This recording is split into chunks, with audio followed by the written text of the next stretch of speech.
आप देख रहे हैं चौकस भारत और मैं ब्रजेंद्र। भाई, जो प्राथमिक शिक्षक हैं बिहार के, जो पहले के शिक्षक हैं, वो अब पेशो पेश में है। स्थिति ये आ गई है, किम कर्तव्य विमूढ़ की जो स्थिति बन रही है इनके साथ सरकार के ये दबाव की वजह से, और किस तरह की दबाव है ये हम आपको धीरे धीरे आगे बताएंगे। लेकिन अभी जिन सवालों को लेकर हम पहुंचे हैं, हमारे साथ एक प्राथमिक शिक्षक संघ के प्रधान सचिव हैं सारण जिला के सुरेंद्र कुमार सिंह जी। इन्हीं से कुछ सवालात हैं आज साझा कर रहे हैं। सुरेंद्र कुमार सिंह जी, अभी जो स्थिति बन रही है, क्या लग रहा है सरकार की जो रवैया है उससे ये पूरा संघ या जो अध्यापन कार्य है आप लोगों का, ये प्रभावित हो रही है, या फिर जो स्थिति पहले थी नीतीश कुमार की, यानी कि 25 के पहले अगर हम बात करें शिक्षकों के प्रति जो व्यवहार था, उनका रवैया जो था, वो समय ठीक था या आज के समय में आप देख रहे हैं ठीक ठाक है? देखिए, पहले के समय केवल शैक्षणिक कार्य होता था और शिक्षक पढ़ाने का काम करते थे, और उस समय बोला जाता था गुरु ब्रह्मा गुरु विष्णु गुरुदेव महेश्वर गुरु साक्षात परब्रह्म तस्मै श्री गुरुवे नमः।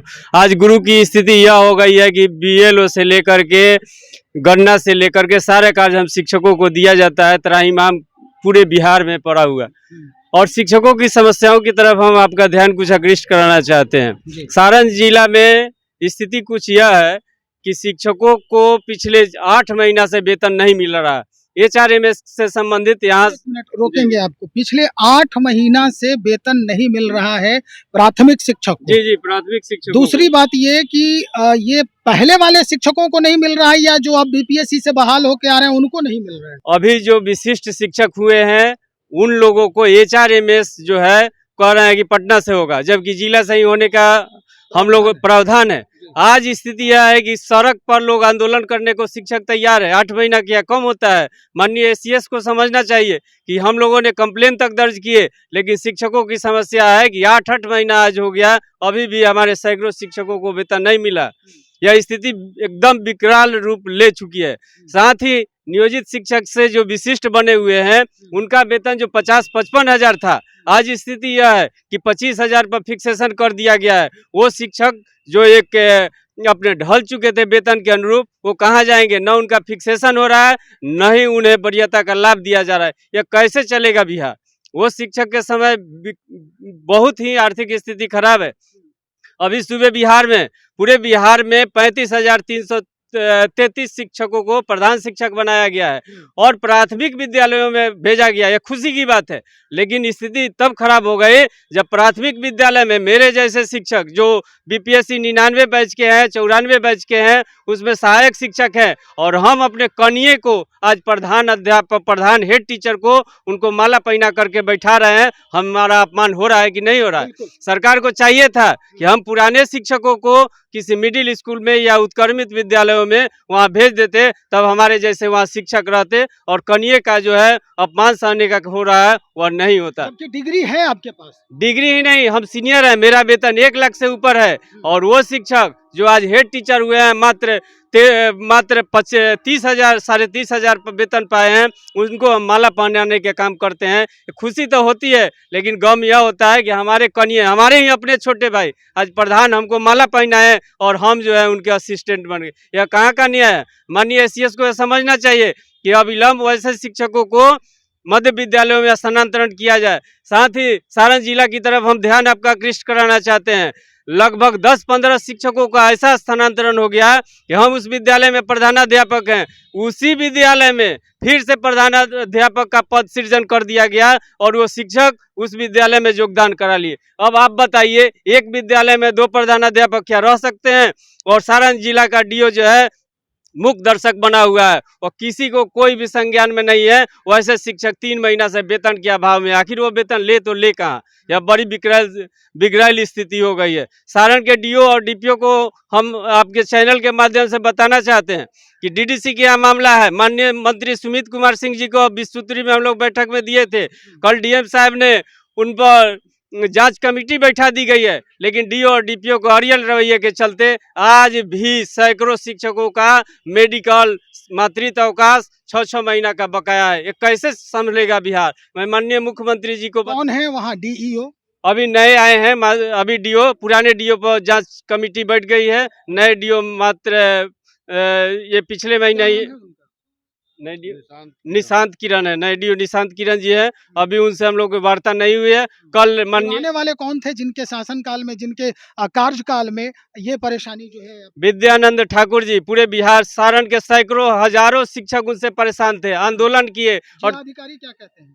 जिला अधिकारी जी ने उन पर संज्ञान लिए और उनके जांच कमेटी बैठाई है। उन पर कड़ी से कड़ी सजा होनी चाहिए। उनका स्थानांतरण तो हो गया माननीय मुख्यमंत्री के द्वारा, जब हम लोगों ने आंदोलन किया, यह अच्छी बात है, लेकिन वैसे व्यक्ति पर सजा होनी चाहिए कि सैकड़ों हजारों शिक्षकों का वेतन वो बंद किए। आखिर में हम आपसे एक महत्वपूर्ण अब सवाल कर रहे हैं। ये जो खेल हो रहा है विभाग में, और जिस तरह से आप कह रहे हैं कि ईगो हर्ट हो रहा है, हम अपने जूनियर को माला पहना के उसका सम्मान दे रहे हैं, जबकि मिलना सम्मान मुझे चाहिए था। हर मामले में सीनियरिटी है, चाहे वो वेतन हो या अध्यापन कार्य हो, एक्सपीरियंस हो या फिर डिग्री का मसला हो। हम ये बस आपसे जानना चाहते हैं कि क्या इस विभाग के एसीएस पाठक जी भी रहे, उसके बाद ये सिद्धार्थ भी रहे, है ना?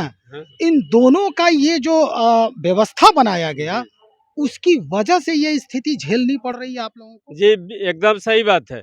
उन्हीं लोगों की स्थिति है। माननीय के पाठक के डर से तो डीओ डीपीओ काम कर देते थे, लेकिन इनका असर यह है कि आज जो स्थिति बिगड़ी हुई है, नियोजित शिक्षक जो सीनियर होना चाहिए 5 से और 3 से बहाल है, 20-20 साल सेवा किए, आज बीपीएससी से भी जूनियर है और छोटे भाई के अधीन काम कर रहे हैं। कहाँ का न्याय है?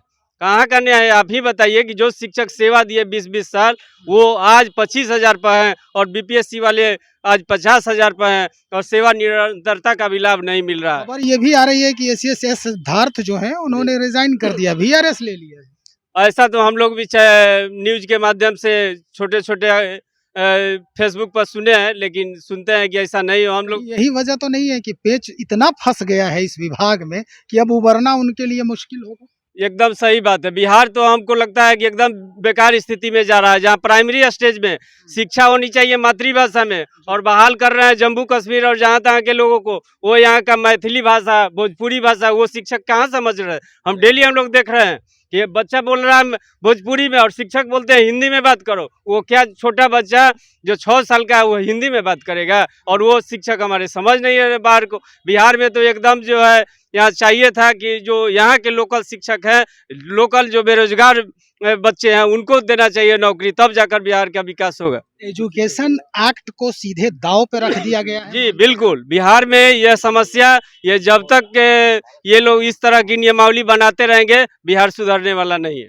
बहुत शुक्रिया जानकारी देने के लिए। भाई, सारण जिला से हमारे जो शिक्षक हैं वो अपने जो दर्द है, वो दुख है, वो साझा कर रहे हैं। अब समझना वर्तमान सरकार को है कि जो स्थिति बन रही है इस वक्त, ये कहाँ तक पहुंचेगी।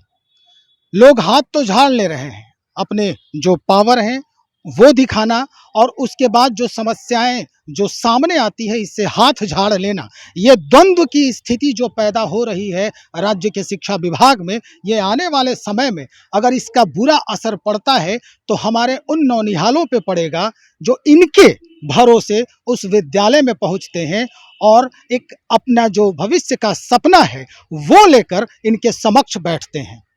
देखना सरकार को होगा क्या कुछ हो रहा है, कैसे इसको हम संभालें, ये सरकार को अब समझने की जरूरत है। तो चलिए और लोगों से हम बातचीत करते हैं और उसके बाद फिर आपके समक्ष हाजिर होंगे। बने रहिएगा। बहुत शुक्रिया आपका।